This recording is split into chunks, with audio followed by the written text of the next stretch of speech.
أعوذ بالله من الشيطان الرجيم. بسم الله الرحمن الرحيم.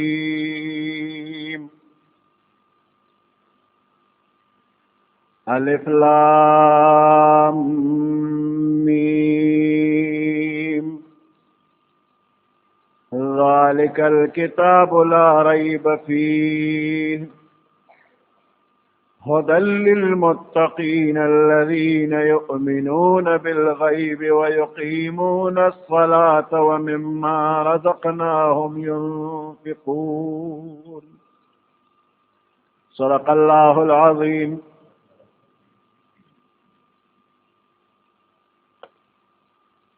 سورة البقرة مدنية. سورة بقرہ مدنی صورت تے مدینہ منورہ کی نازل شوی دی.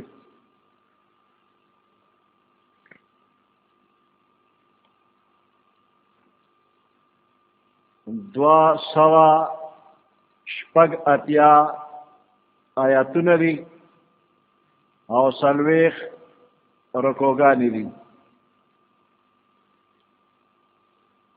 دا سورت بقرے فضائل دا احادیثو پا کتابونو کے او پا تفسیرونو کے دیر راغلی دی.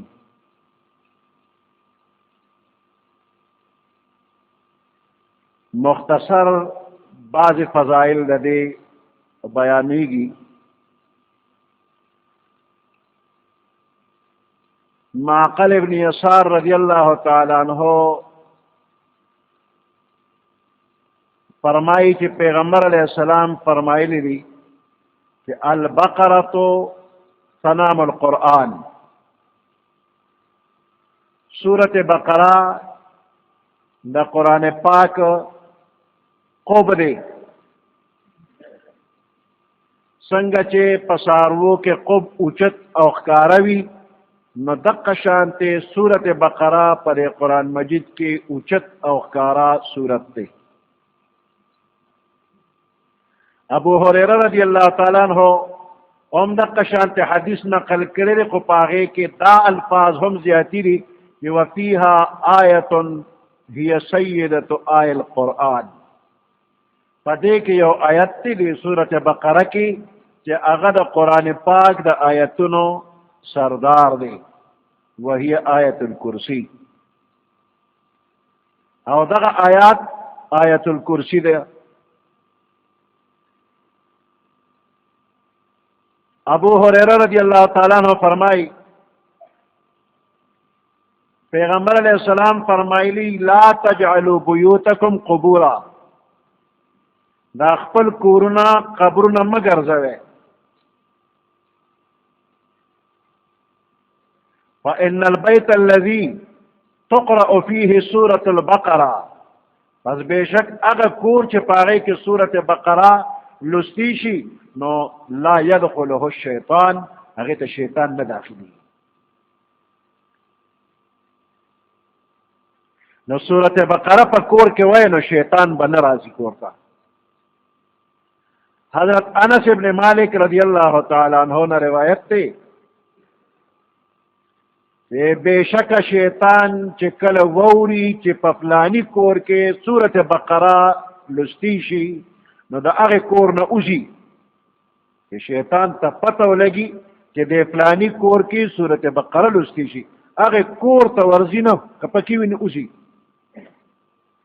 عبداللہ ابن مسعود رضی اللہ تعالیٰ عنہ داغی پر روایت کے وسردال لفظیات تے وَلَهُ زُرَاتٌ شیطان خدا کے کو روزی خوٹی سنا چی و روانی بوچ پراشی لہو زرات.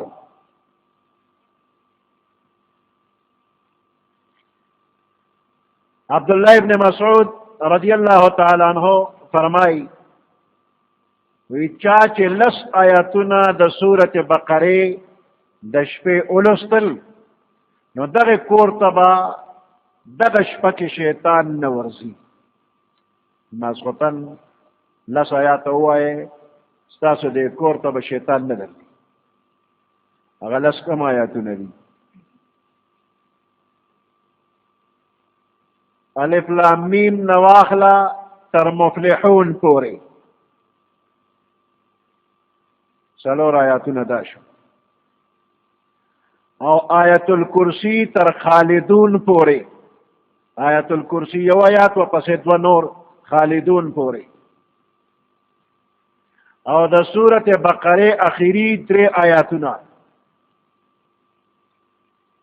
نو دا لس آیاتونه چې د شپې دی اوی نو ستاسو کور ته به شیطان نه راځي غل به نه راځي دشمن به نه راځي هیڅ بلا به نه راځي د شیطانانو نه مراد په دې احادیثو کې سرکش او خطرناک شیطانان دي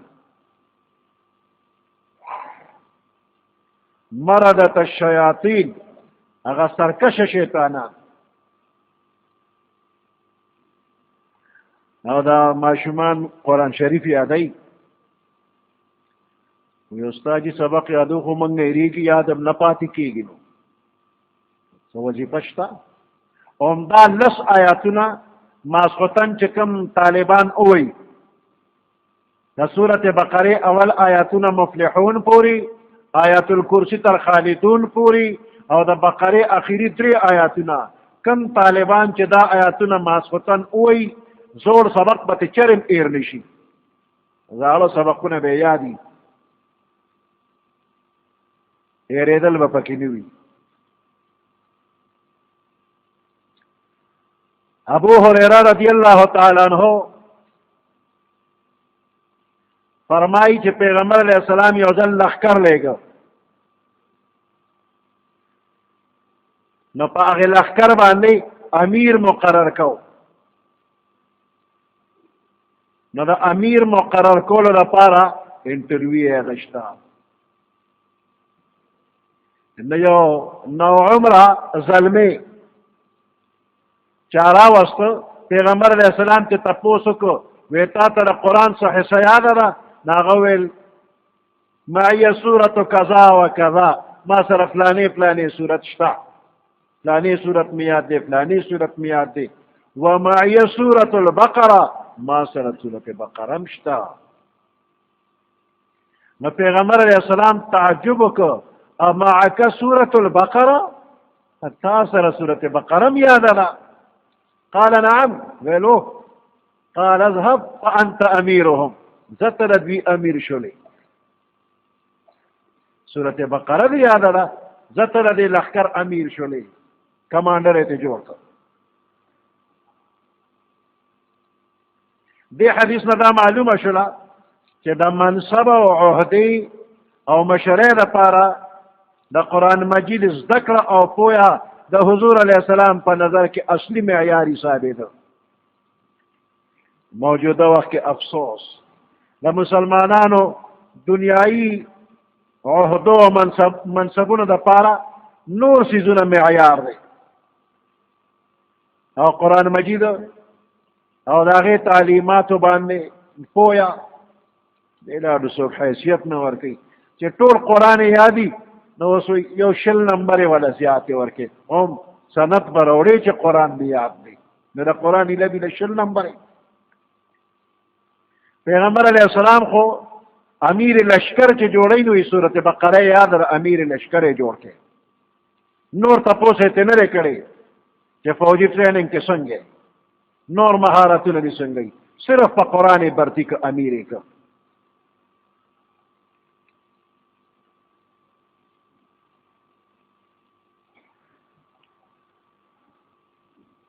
عبداللہ ابن بریدہ رضی اللہ تعالیٰ عنہ د خپل پلار نه نقل کوي وی چې حضور علیہ السلام سره ناستم نو ما د هغوی نه واورېدل چې پیغمبر علیہ السلام فرمایل چې تعلموا سورة البقرة سورت بقره زده کړئ فإن أخذها برکة وترکها حسرة د دې لوستل برکت دی د دې پرېښودل حسرت او بدنصیبی ده ولا تستطيعها البطل او اهل باطل په دې قدرت نشي موندي اهل باطل نه مراد جادوګر دي چې دا صورت څوک لولي په هغوی جادو اثر نه کوي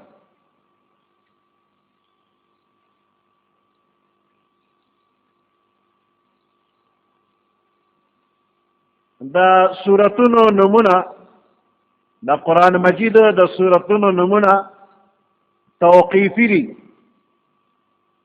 توقیفی سا مطلب موقوف دی پا نقل دا پیغمبر علیہ السلام نا، یعنی دا سورتونو دا نمونه پیغمبر علیہ السلام خپل صحابه کرامو تا خولی دی چې دا دی سورت دا نم دی.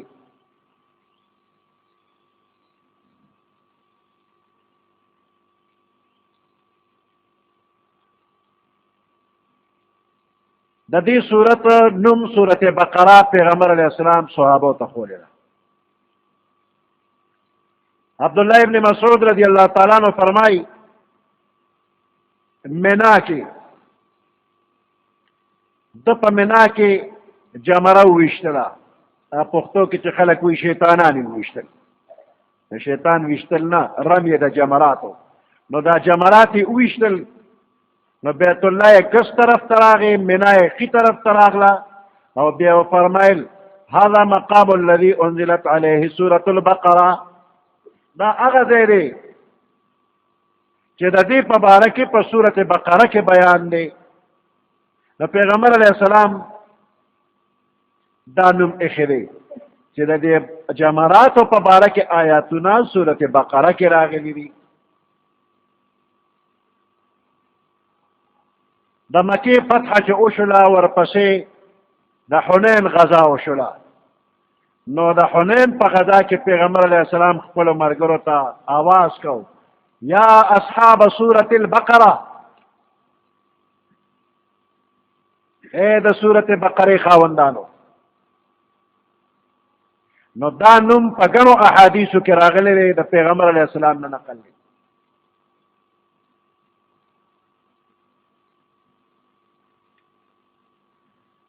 سورة بقرہ کنزے نازل شوی دی، دا ہجرت نرستو نازل شوی دی، دا مدنی سورت تی. ہجرت نرستو نازل دی، اگرچہ دا بعض آیاتنا پا مکہ مکرمہ کے دا حج پا موقع باندے نازل شوی دی، خود مفسرینو پا اصطلاح کے اگے تو ہم مدنی وی لکی گی. اور دا سورت دا قرآن پاک دا طول نلوی سورت تے. پا مدینہ منورہ کی دا طول اول دا سورت بقرہ آیاتنا نازل دل شروع شوی دی، اور پا مختلف زمانوں کے مختلف آیاتنا نازل دل. دا دی سورت بقرہ آیاتنا مختلف زمانوں کے نازل شوی دی، تردی چی دا سود متعلق آیاتنا دا پیغمبر علیہ السلام دا عمر اخیری روزوں کے دا فتح مکہ نرستو نازل شوی دی. اور پا دی صورت کی یو آیات تے واتقوا یوما ترجعون فیہ الاللہ، دا دا قرآن پاک بالکل اخیری آیات تے. پا لسم کال دا ہجرت، لسم دا ذوالحجی دا منا پا مقام بانی نازل شوی دی. اور دا غی نرستو پیغمبر علیہ السلام آتیا یا سلورنی میں شلے روز باقی پاتیو بیا وفات شو. بالکل آخری آیات تے. دا دی صورت اہمیت اور عظمت دین معلومی گی کہ خالد ابن معدان دیتا فستات القرآن وائی، دا قرآن پاک خیمہ. او پا نمونو کی تاسو اوری دل چه سنام القرآن و طویلی شویلی دا قرآن قبو. دا دی صورت ہر یو آیات تی نازلی دا نو اتیا زر فرشتے با سر نازلی دی.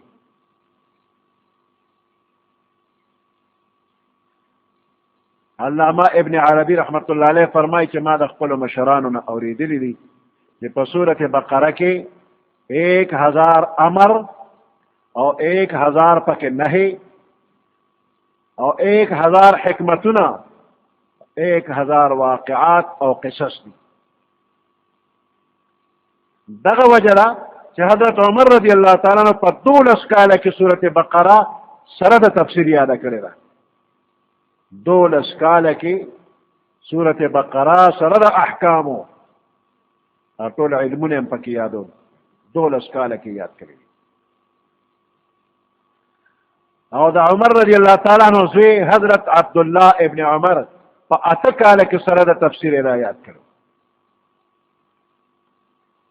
عمر رضی الله تعالی عنہ چې سورۃ بقره یاد کړه یو درن خیرات کړو اوخه حلال کړ او عام دعوت خلق له خیرات کړو ما سورۃ بقره یاد کړه. د سورۃ فاتحه کې من سوال کو چې اهدنا الصراط المستقیم، نو په سورۃ بقره کې دغه سوال جواب راغلی دی، منظوری وشوه. یا بنده تاوی چې ما ته صراط مستقیم وخیا، نغه صراط مستقیم چې نو ذالک الکتاب لا ریب فیه هدى للمتقین، دا کتاب دی چې په دې کې هیڅ شک شبه نشته، متقیانو لپاره په دې کې هدایت دی.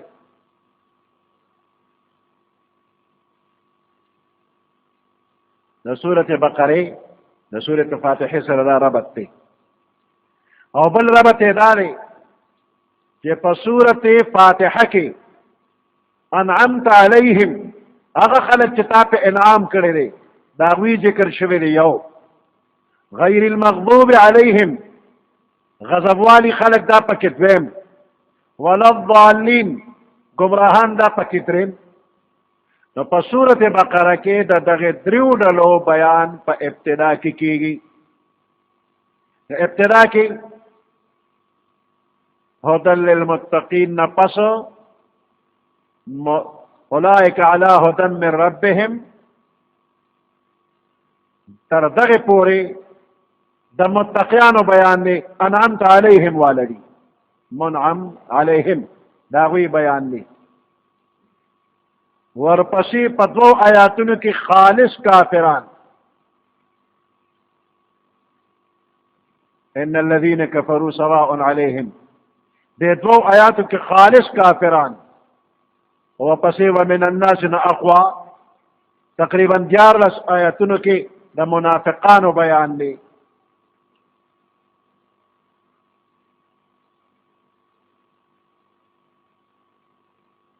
او دریم ربط داری د سورۃ فاتحه په دې کې بیان د ربوبیت دی، الله رب العالمین دی، او په دې کې بیان د عبودیت دی.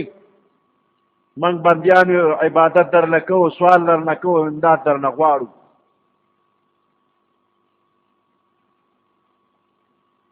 او په دینی مقصدونو یقینی مطلبونو کې په طلب د هدایت باندې سورۃ فاتحه مشتمل ده.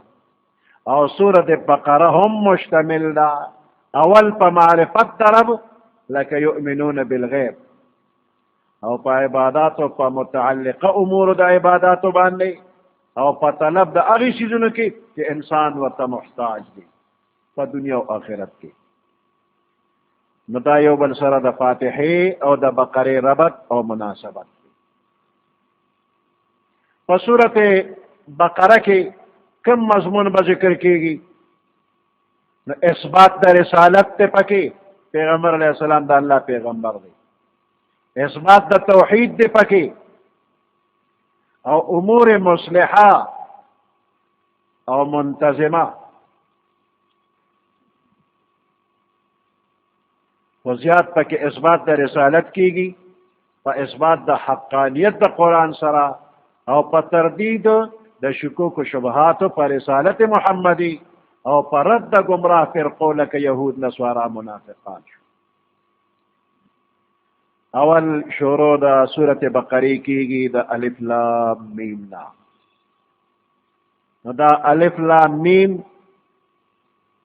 دیتا حروف مقطعات وی، مقطعات جدا جدا. د الف لام میم تبا علم نوے مرکب نشویلے بلکہ جدا جدا بے الف لام میم.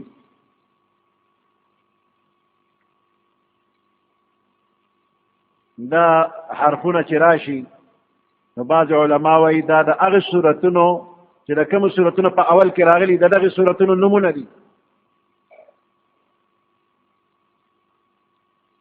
او څوک وایي چې دا زائد حرفونه دي چې راغلي دي د پاره د تنبیه او د خبردارۍ په قطع کېدلو د کلام او په شروع کېدلو د بل کلام.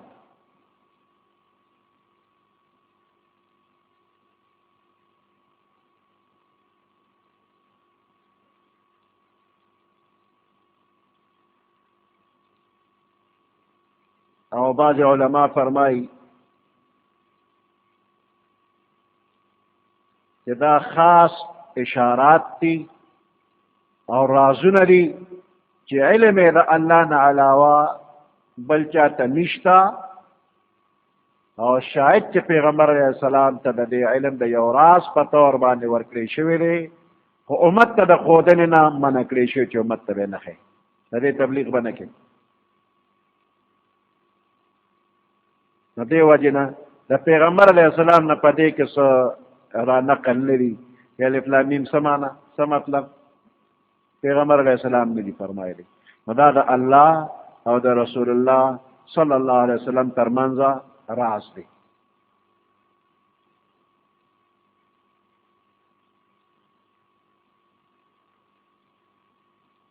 په قرآن پاک کې دا د الله رازونه دي او هر آسماني کتاب کې د الله خاص رازونه وو. نو د هغې علم الله سره دی، موږ پې پوهېږو نه، خو د فایدې نه خالي نه دي. دا قرآن پاک د بندیانو دپاره امتحان دی. قرآن امتحان دی،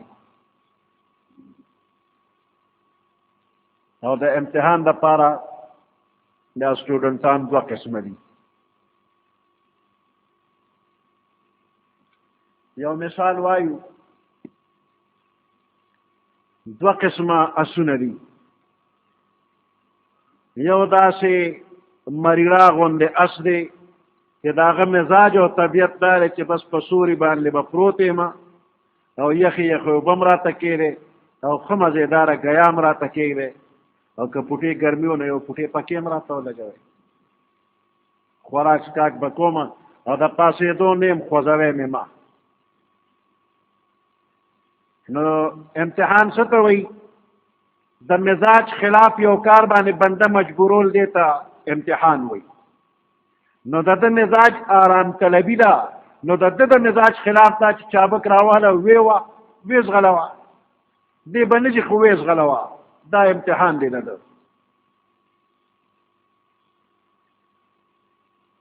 او دویم قسم اس دی چې هغه ډېر تکړه دی، ښه خوراکونه یې کړي دي، سرب دی او د منډې ټریننګ یې هم کړی دی، د ګوړ دوړ په میدان کې خلک زغلی.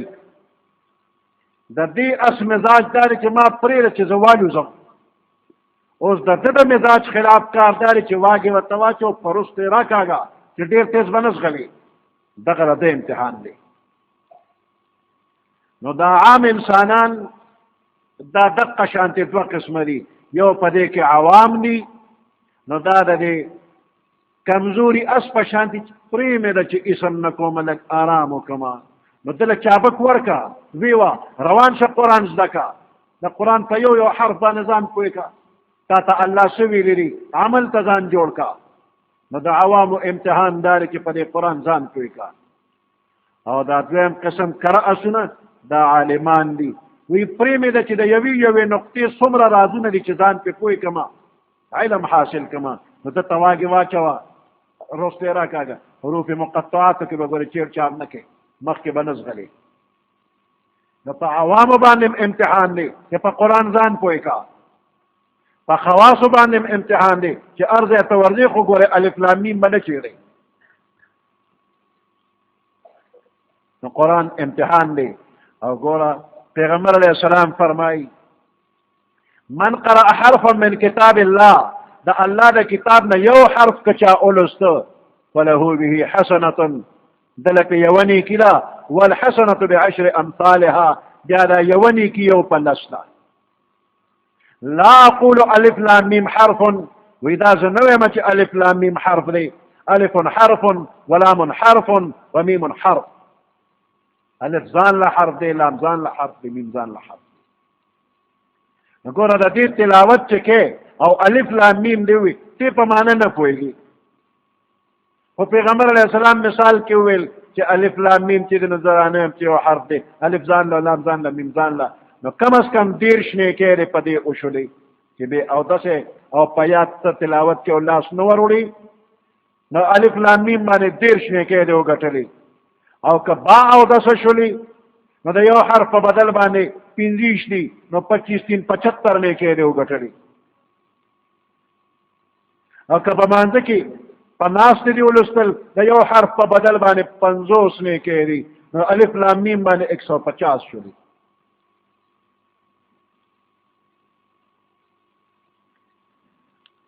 او که په مانځ کې په ولاړې دی ولسته نو الف لام میم په یو حرف 100 نیکۍ، نو 300 نیکۍ شولې.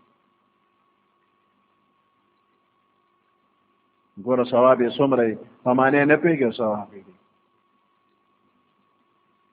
عالمان فرمائی وی پیغمبر علیہ السلام دے دے کہ داسیو فرمائی کہ لا اقول الف لام میم حرف، دا نویم چې الف لام میم حرف دی، مثال کې الف لام میم ولی راوړو داسې به ویلو، دا نویم چې الحمد یو حرف دی، دا نویم چې قل هو یو حرف دی، او دی وی چې الف لام میم حرف دی، دا نویم وی دی کې اشاره دی ترا چې بنده که ته پوهېږي او که نه پوهېږي، خو چې تا د قرآن حرف ولسته 10 نیکۍ دی پې وشو.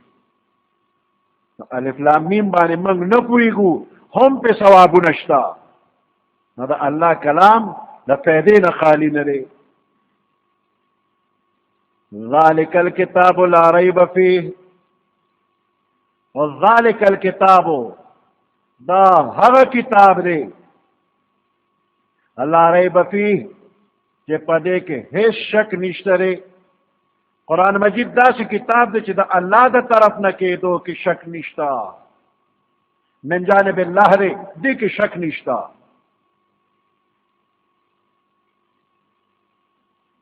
اوس دا ذالکا د عربی ژبې د قاعدې مطابق په ذالکا اشاره کېږي هغې څیز ته چې هغه لرې وي، لرې څیز ته چې اشاره کې نو ذالکا به وی، او چې نږدې څیز ته اشاره کې نو هذا.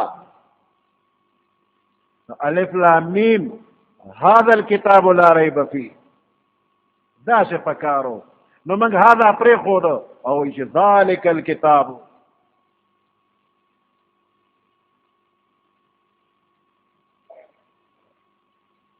نو د دې خبرې جواب پکار دی.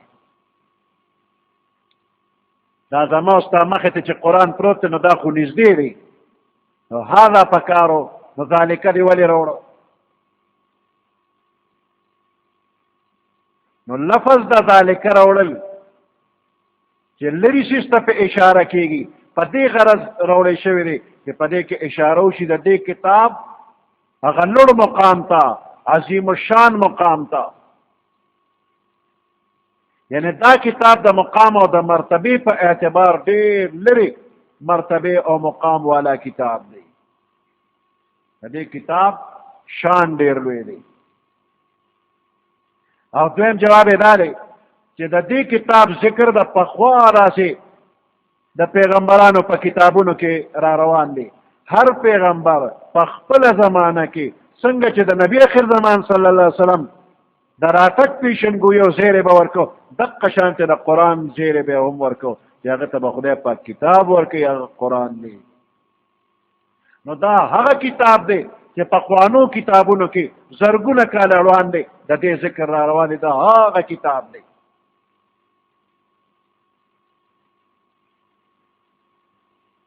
مدینه منوره ښکلی ښار دی، ښکلی خلک دي، الله دې ولا ټول مسلمانان بوزي. د یمن یو بادشاه او هغه بادشاه په دې ټوله دنیا باندې د حکومت کولو اراده کړې وه. نو په هره علاقه چې به ورغې جنګ به یې وکړو، نو علاقه به یې فتح کړله. د دغې بادشاه نوم و تبع.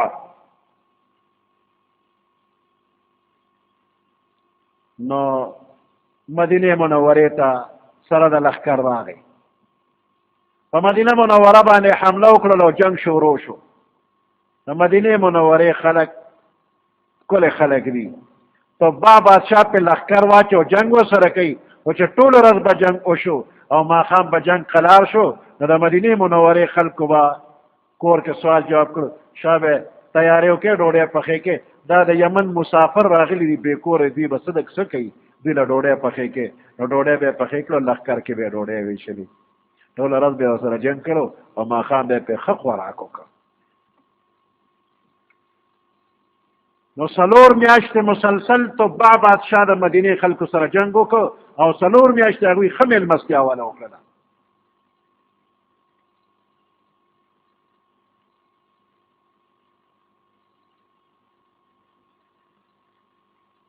نو اخر کې تبع بادشاه ملګرو ته وویل نورې علاقې خو ډېرې زر زر فتح کېدې او دا ښار نه فتح کېږي څه وجه ده نو په دغې لښکر کې عالمانو او هغې عالمانو ورته وویل بادشاه ته وی زمونږ آسماني کتابونو کې چې کوم پیشنګویي راغلی ده هغې کې موږ معلومو چې دا هغه ښار دی چې نبی اخر زمان صلی الله علیه وسلم به پیدا شي او دلته به تشریف راوړي دا د هغه د هجرت مقام دی دا نشي فتح کولی په دې ځان ستړی کوه ما د بادشاه په زړه کې د پیغمبر علیه السلام د نوم احترام راغی او د مدینې منورې نه لاس په سر شو نورې حملې نه کومه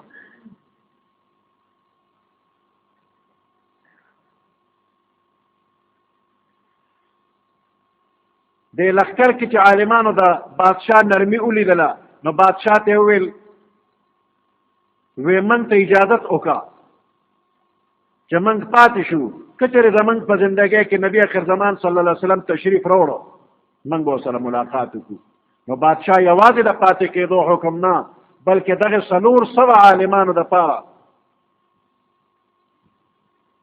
ځمکه واغېسته او کورونه یې ونه جوړ کړو 400 عالمانو لښکر کې هغوی له کورونه جوړ کړه یو عالم له یو کور ورکړ او یو کور یې سپیشل تیار کړ پیغمبر علیه السلام دپاره وی که نبي اخر زمان صلی الله علیه وسلم تشریف راوړ دا یو کور د هغوی ځان لري او بیا یو خط ولیکه پیغمبر علیه السلام په نوم مبارک باندې چې زه تبع د یمن ستا خادم یم که چېرې زما زندګۍ کې ته راغلې زه خپل حکومت پرېږدم او ستا خپې به وینم او تا پسې پیزار ګرځوم به زه به ستا غلام یم او داسې ښکلې د مینې خبرې کړې وې او بیا په دغه 400 عالمانو کې یو مشر عالم له دا خط ورکړ وی که زه وم زه به خپله خدمت کې حاضر شم که زه نه یم زما خط پیغمبر علیه السلام له ورکړه که ته نه وفات کېږي خپل بچي له دا خط ورکړه ستا بچي دې خپل بچي له ورکړي ان تر دې چې پیغمبر علیه السلام ته به دا خط ورسېږي زما خدمات به ورته روان دي 800 کاله تقریبا چې تیر شو پیغمبر علیه السلام تشریف راوړو او دغه 400 عالمان د پیغمبر علیه السلام په انتظار په مدینه کې دي د ښکلې مخ دیدار به کوو د هغې عالمانو په اولاد کې چې چاته خط ملو شوی دی د هغې په اولاد کې ابو ایوب انصاري رضی الله تعالی عنه دی چې پیغمبر علیه السلام د هغه په کور کې کډه واړوله نو دا د ابو ایوب په کور کې نه بلکې پیغمبر علیه السلام په خپل کور کې کډه اړولې ده د تبع بادشاه والا جوړ کړی دی نو دا صورت مدني دی یهود په مدینه منوره کې د تبع یمني د زمانې ده د نبي اخر زمان صلی الله علیه وسلم په انتظار کې آباد شو نو دې آیات کې بالخصوص دوی ته خطاب دی چې دا هغه کتاب دی د کوم پیغمبر په انتظار چې د کلونو د سوونو کالونو تاسو دلته په انتظار یې نو دا د هغې پیغمبر کتاب دی راشئ دا ومنه دا لرې اشاره ورته په دې وکړه ذلک الکتاب لا ریب فیه دا هغه کتاب دی چې د دې په حقانیت کې من جانب الله کېدو کې دې کې هیڅ قسم شک شبه نشته دی لا ریب فیه شک پکې نشته دی د دنیا دا ټول کافران پکې شک نه کوي او خدای وایي شک پکې نشته دی نو د دې به څه جواب کې نو خبره دا ده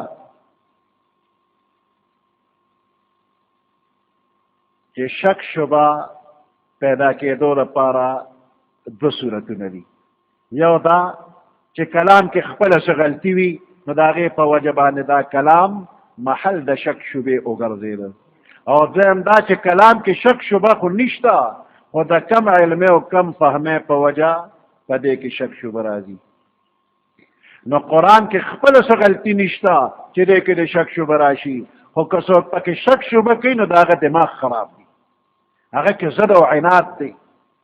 نو دې د په خپل کم علمه کم فهمه او په خراب دماغه باندې اوجاړي او قرآن ته نسبت نه کوي چې قرآن کې شک شبه ده.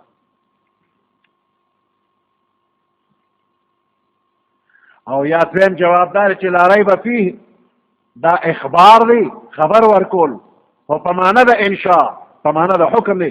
پام کوه دې کې شک ونه کوي، لا ریب فیه دې کې شک مه کوه دې کتاب کې، دا د الله د طرف نه دی.